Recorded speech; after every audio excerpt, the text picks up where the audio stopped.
Columbia Children's Hospital and joins me now to discuss. Doctor, thanks so much for joining us. I want to begin by bringing up what some influential groups are saying, including the American Academy of Pediatrics. They've said that the goal should be to get kids back into a real classroom as soon as possible, as safely as possible, obviously. You're not sure about that advice. Why not? Thanks, Bianna, for having me. It's an important question that has nuance. Of course, school is important for children and education is crucial for childhood development. However, safety often has to take a priority.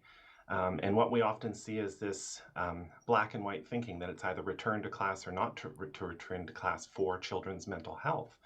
But of course, children's mental health are affected by a number of things. And prior to the pandemic, one of my full-time jobs was helping kids who are overloaded with school, fights with parents, suicidal thinking, bullying, teasing, social exclusion, racism, homophobia.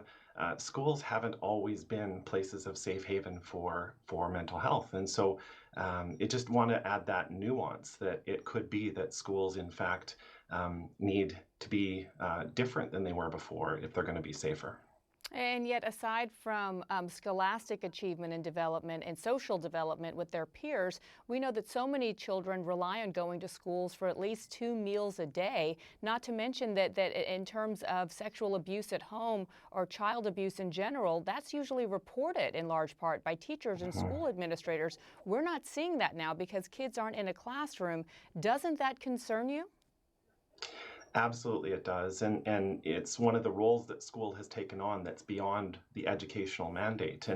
And though it is the way things have been, it makes me wonder, why isn't there more of a social focus for supporting underprivileged kids outside of school during non-school months? And why isn't there a similar focus on helping kids who may be victims of abuse?